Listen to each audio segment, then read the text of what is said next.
नमस्कार विद्यार्थी मित्रांनो, स्वागत आहे तुमच्या आपल्या यूट्यूब चॅनलवर। आजच्या या व्हिडिओमध्ये आपण राज्यसेवा पूर्व परीक्षेची जाहिरात बघणार आहोत। आत्ताच थोड्या वेळाआधी ही जाहिरात आलेली आहे। यामध्ये बघा टोटल 385 जागांसाठी जाहिरात आलेली आहे, परंतु या सर्वच्या सर्व 385 जागा राज्यसेवेच्या नाहीत। या 385 जागा महाराष्ट्र नागरी सेवा राजपत्रित संयुक्त पूर्व परीक्षेच्या आहेत। ओके, यामध्ये 3 परीक्षा तुमच्या होत असतात। हे बघा, राज्यसेवा परीक्षा, महाराष्ट्र वनसेवा आणि महाराष्ट्र स्थापत्य अभियांत्रिकी सेवा, या 3 परीक्षांच्या मिळून या 385 जागा आलेल्या आहेत। ओके, यामध्ये राज्यसेवा परीक्षेच्या बघा 127 जागा आलेल्या आहेत, ज्या खूप कमी आहेत। ओके, खूप कमी जागा आलेल्या आहेत, कारण UPSC प्रमाणे परीक्षा होणार आहे, UPSC पॅटर्नने परीक्षा होणार आहे, तरीसुद्धा फक्त 127 जागा आलेल्या आहेत। आणि परीक्षा लेट आहे, थोडी लेट आहे। सप्टेंबरच्या शेवटी परीक्षा असल्या कारणाने जागांमध्ये वाढसुद्धा होऊ शकते। आणि राज्यसेवा पूर्व परीक्षेचा निकाल हा पुढच्या वर्षी म्हणजे 2026 मध्ये जानेवारी महिन्यामध्ये लागणार आहे। आणि निकाल लागण्याच्या पहिले जागांमध्ये नक्कीच बघा वाढ होऊ शकते। ओके, आता यानंतर बघा वनसेवेच्या 144 जागा आलेल्या आहेत। महाराष्ट्र स्थापत्य अभियांत्रिकी सेवेच्या 114 जागा या आलेल्या आहेत। ओके, तर सध्या परिस्थितीमध्ये वनसेवेच्या सर्वात जास्त जागा यामध्ये आहेत, त्या म्हणजे 144 जागा। ओके, आता अर्ज करण्यासाठी तुम्हाला 28 मार्चपासून तर 17 एप्रिलपर्यंत तुम्ही अर्ज करू शकणार आहात। ओके, तर भरपूर वेळ आहे। तुमच्याकडे जर काही कागदपत्र नसतील तर तुम्ही ते काढून घ्या। 28 मार्चपासून फॉर्म भरायला सुरुवात होणार आहे। ओके, आणि ऑनलाईन पद्धतीने सुद्धा तुम्ही फॉर्म भरू शकता आणि ऑफलाईन पद्धतीने स्टेट बँकेच्या चलनाद्वारे सुद्धा तुम्ही फॉर्म भरू शकता। जर तुम्ही ऑनलाईन पद्धतीने फॉर्म भरला तर तुम्हाला बघा 17 तारखेपर्यंत फॉर्म भरता येईल। आणि जर तुम्ही ऑफलाईन पद्धतीने बँकेमध्ये जाऊन फॉर्म भरला तर फॉर्म भरला इन द सेन्स बघा, फॉर्म तुम्हाला ऑनलाईनच भरायचे आहे, फीस फक्त तुम्हाला बँकेमध्ये जाऊन भरावी लागते। ठीक आहे, 21 एप्रिलपर्यंत तुम्ही बँकेमध्ये जाऊन फीस भरू शकता। आणि चलन बघा, चलन तुम्ही 19 एप्रिलपर्यंत तुम्ही काढू शकता। ओके, तर 17 एप्रिलपर्यंत तुम्हाला फॉर्म भरायचे आहे, 19 एप्रिलपर्यंत तुम्ही चलनाची प्रत काढू शकता आणि 21 एप्रिलपर्यंत तुम्ही बँकेमध्ये जाऊन चलनाद्वारे परीक्षा शुल्क भरू शकता। ठीक आहे, तर तुम्ही असं मानून चला की 28 मार्च ते 17 एप्रिलपर्यंत फॉर्म भरण्याची मुदत आहे। ओके, आता समोर बघा, आता बघा विद्यार्थी मित्रांनो, पात्रता भारताचा नागरिक असणे गरजेचे आहे। एज लिमिट बघा, एज लिमिट 1 जुलैपर्यंत, 1 जुलै 2025 पर्यंत मिनिमम, हे बघा वन क्षेत्रपाल सोडून। ओके, वन क्षेत्रपाल मी तुम्हाला नंतर सांगतो। सर्वात आधी इतर संवर्ग म्हणजे वन क्षेत्रपाल हा संवर्ग वगळता इतर सर्वच्या सर्व संवर्गासाठी मिनिमम 18 ते 19 वर्षे आणि मॅक्झिमम 38 वर्षे ओपन कॅटेगरीसाठी। आणि जर तुम्ही मागासवर्गीय असाल म्हणजेच SC ST OBC SBC VJNT EWS ACBC अशा प्रकारे कोणत्याही मागासवर्गीय कॅटेगरीमधले जर तुम्ही असाल तर तुम्हाला बघा मॅक्झिमम 43 वर्षापर्यंत फॉर्म भरता येणार आहे। ठीक आहे, आणि जर तुम्ही दिव्यांग असाल तर तुम्हाला बघा 45 वर्षापर्यंत फॉर्म भरता येणार आहे। ठीक आहे, आणि जर तुम्ही वनक्षेत्रपालसाठी फॉर्म भरत असाल तर मिनिमम 21 वर्षे तुम्हाला एज लागणार आहे। आणि जर तुम्ही वनक्षेत्रपालसाठी फॉर्म भरत असाल तर तुम्ही मॅक्झिमम 43 वर्षापर्यंत मागासवर्गीय विद्यार्थी फॉर्म भरू शकता।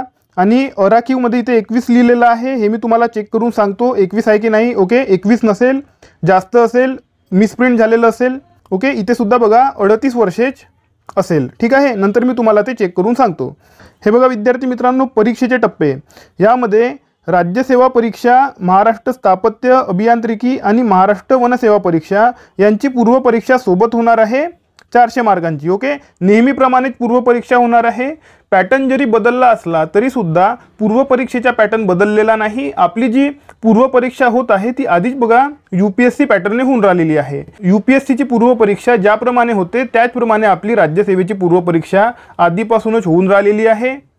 आपला जो पॅटर्न बदललेला आहे तो पॅटर्न मेनसाठी बदललेला आहे। तर पूर्व परीक्षा तुमची ज्याप्रमाणे आधी होत होती त्याचप्रमाणे तुमची पूर्व परीक्षा आताही होणार आहे। ओके, म्हणून इथे टेन्शन घेण्याची काही गरज नाही। चेंजेस झालेले आहे मेन्समध्ये बघा, मुख्य परीक्षा 1750 गुणांची होणार आहे। त्यानंतर जे जो इंटरव्ह्यू होत असतो, इंटरव्ह्यू 275 गुणांचा होणार आहे. ओके, परंतु इथपर्यंत पोहोचण्यासाठी तुम्हाला पूर्वपरीक्षा क्रॅक करणे गरजेचे आहे. आणि हे बघा, अभियांत्रिकी सेवा आणि वनसेवा यांचे बघा थोडं वेगळं आहे. अभियांत्रिकी सेवा आणि वनसेवेसाठी मुख्य परीक्षा 400 गुणांची राहणार आहे आणि इंटरव्ह्यू 50 गुणांचा राहणार आहे. ओके, हे सुद्धा तुम्ही लक्षात ठेवा. आता समोर बघा, आता बघा विद्यार्थी मित्रांनो, एज्युकेशनल क्वालिफिकेशन राज्यसेवा परीक्षेसाठी एनी ग्रॅज्युएट लागत असते. ओके, ज्या विद्यार्थ्यांना माहिती नाही त्यांना सांगतो, एनी ग्रॅज्युएट तुम्ही कोणत्याही फील्डमध्ये ग्रॅज्युएशन केलेलं असेल किंवा तुम्ही फायनल इयरमध्ये असाल, ओके, फायनल इयर तुमचं सुरू असेल तरीसुद्धा तुम्ही बिंदास फॉर्म भरू शकता.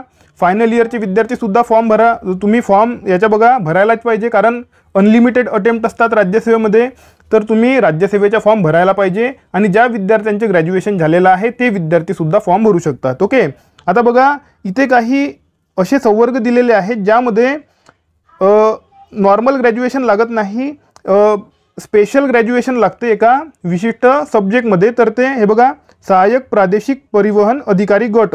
ओके, तर हे स्वतः तुम्ही बघून घेऊ शकता. ओके, आणि जर तुम्हाला असं वाटत असेल की आपण एलिजिबल आहोत तर तुम्हाला काय करायचे आहे, तुमच्या MPSCच्या वेबसाईटवर जायचे आहे. तिथे तुमचे बघा ID लॉग इन करून टाका. ID लॉग इन करा. त्यानंतर ऑनलाईन ॲप्लिकेशनमध्ये जावं. ओके, ऑनलाईन ॲप्लिकेशनमध्ये तुम्हाला जायचे आहे आणि तिथे जाऊन महाराष्ट्र नागरी सेवा पूर्व परीक्षा अशा प्रकारे तुम्हाला तिथे परीक्षेचे नाव दिसणार. इथे लिहितो बघा, महाराष्ट्र नागरी सेवा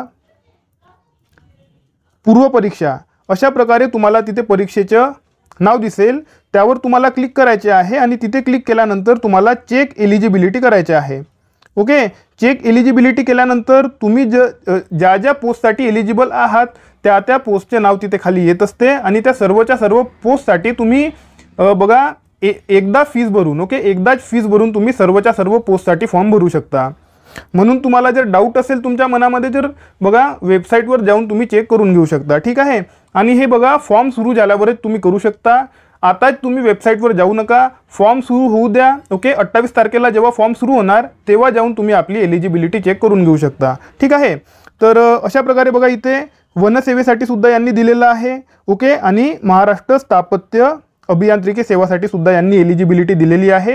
हे सुद्धा तुम्ही स्वतः बघून घेऊ शकता. ठीक आहे, आता हे जर तुम्हाला स्वतः बघून घ्यायचे असेल तर PDF सुद्धा टाकलेली आहे. ओके, PDFची लिंक मी तुम्हाला डिस्क्रिप्शन बॉक्समध्ये दिलेली आहे. तिथे तुम्हाला टेलिग्राम चॅनलची लिंक मिळणार. त्या लिंकवर क्लिक करा. टेलिग्राम चॅनलवर PDF अपलोड केलेली आहे. ती PDF तुम्ही तिथून डाउनलोड करून घेऊ शकता. आणि तुमच्या मनामध्ये काही डाऊट्स असतील तर तुम्ही ते मला कमेंट सेक्शनमध्ये विचारा. ओके, आता समोर बघा, आता बघा विद्यार्थी मित्रांनो, फीज आहे 544 रुपये ओपन कॅटेगरी, आणि मागासवर्गीय ज्या कॅटेगरीज आहेत त्यांना 344 रुपये फीस भरायची आहे. ओके, आता बघा विद्यार्थी मित्रांनो, सर्वात महत्त्वपूर्ण, राज्यसेवा परीक्षेमध्ये कोणत्या कोणत्या पदांसाठी जागा आलेल्या आहेत. तर सहाय्यक राज्यकर आयुक्तासाठी सर्वात जास्त जागा आलेल्या आहेत, त्या म्हणजे 79 पदांसाठी फक्त आणि फक्त सहाय्यक राज्यकर आयुक्त गट यासाठी जागा आलेल्या आहेत. तुमच्या कॅटेगरीनुसार तुम्ही स्वतः बघून घेऊ शकता. सहाय्यक कामगार आयुक्त गट साठी फक्त एक जागा आलेली आहे. ओके, आणि ती एक जागा जी आहे ती आहे OBC साठी. ओके, त्यानंतर बघा सहाय्यक आयुक्त कौशल्य विकास रोजगार व उद्योजकता गट यासाठी 2 जागा आलेल्या आहेत. आणि यामध्ये एक पद आलेलं आहे अराखीवसाठी म्हणजे ओपन कॅटेगरी, आणि एक पद आलेलं आहे EWS साठी. ओके, त्यानंतर बघा सहाय्यक प्रादेशिक परिवहन अधिकारी गट साठी एकूण 21 पदे आलेली आहेत. आणि यामध्ये तुम्ही स्वतः तुमच्या कॅटेगरीनुसार बघून घेऊ शकता. अराखीव पदे आहेत 7, म्हणजेच ओपन कॅटेगरी सर्वात जास्त पदे आहेत. इतर मागासवर्गीय 2 आहेत. अशा प्रकारे तुम्ही स्वतःची पदे बघून घेऊ शकता. त्यानंतर मंत्रालयीन विभागातील कक्ष अधिकारी गट ब पद आहे. ओके, गट अ नाही आहे. आतापर्यंत आपण गट अ पदे बघितली. आता गट ब चे पद आलेलं आहे. 3 पदे आलेली आहेत एकूण. यामध्ये तुम्ही स्वतःच्या कॅटेगरीची पदे स्वतः बघून घेऊ शकता. त्यानंतर सहाय्यक गट विकास अधिकारी, ओके, गट ब चे पद आहे. 15 पदे एकूण आलेली आहे. त्यानंतर उपअधीक्षक राज्य उत्पादन शुल्क गट ब चे पद आहे. फक्त एक पद आलेलं आहे. त्यानंतर सहाय्यक आयुक्त राज्य उत्पादन शुल्क गट ब यामध्ये सुद्धा फक्त एक पद आलेलं आहे. त्यानंतर सहाय्यक प्रकल्प अधिकारी संशोधन अधिकारी व तत्सम यासाठी बघा 4 पदे यांनी दिलेली आहेत. ओके. आणि त्यानंतर वनसेवेची पदे आहेत 144 टोटल पदे वनसेवेची यांनी दिलेली आहेत. आणि अभियांत्रिकी सेवेची सुद्धा बघा 114 पदे आहेत. यामध्ये तुम्ही वेगवेगळे बघा सहाय्यक अभियंता 86 पदे आहेत. ओके. अशा प्रकारे यांनी पदे दिलेली आहेत. आणि सहाय्यक कार्यकारी अभियंता स्थापत्य यासाठी 28 पदे यांनी दिलेली आहेत. ओके. अशा प्रकारे पदे आलेली आहेत. राज्यसेवेचे विद्यार्थी खूप जास्त निराश असतील, कारण कुठलंही मोठं पद जे ज्यांना पाहिजे असते ते इथे दिसून राहिलेलं नाही. तहसीलदार असेल, DYSP असेल, इतरही असतील. ओके. डेप्युटी कलेक्टर असेल, अशा प्रकारची मोठी पदे कदाचित बघा नंतर ते ॲड करतील. ओके. नंतर पदे ॲड होणार आहेत. विद्यार्थी ॲडव्हर्टाइजमेंटची मागणी करत होते. जानेवारी महिन्यामध्ये ॲडव्हर्टाइजमेंट येणार होती, परंतु आतापर्यंत ॲडव्हर्टाइजमेंट आली नाही, म्हणून विद्यार्थी मागणी करत होते, म्हणून त्यांनी ॲडव्हर्टाइजमेंट दिलेली असणार. परीक्षा खूप लेट आहे, म्हणून तुम्ही टेन्शन घेऊ नका. नंतर मोठमोठी जी पदे आहेत ती नक्कीच ॲड होण्याची शक्यता आहे. ओके. तर बघा विद्यार्थी मित्रांनो, मला असं वाटते की मी संपूर्ण इन्फॉर्मेशन तुम्हाला दिलेली आहे. तुमच्या मनामध्ये काही शंका असतील, काही डाऊट्स असतील, ओके, तुमच्या मनामध्ये काही प्रश्न असतील तर तुम्ही ते मला कमेंट सेक्शनमध्ये विचारू शकता. आपल्या टेलिग्राम चॅनल आणि व्हॉट्सॲप चॅनलची लिंक मी तुम्हाला डिस्क्रिप्शन बॉक्समध्ये दिलेली आहे. त्या लिंक्सवर क्लिक करून तुम्ही आपलं टेलिग्राम चॅनल आणि व्हॉट्सॲप चॅनल जॉईन करून घेऊ शकता. आता आपण भेटूया आपल्या पुढच्या व्हिडिओमध्ये. तोपर्यंत अभ्यास करत राहा. या व्हिडिओला लाईक करा, चॅनलला सबस्क्राईब करा आणि बेल आयकॉन प्रेस करून टाका. धन्यवाद.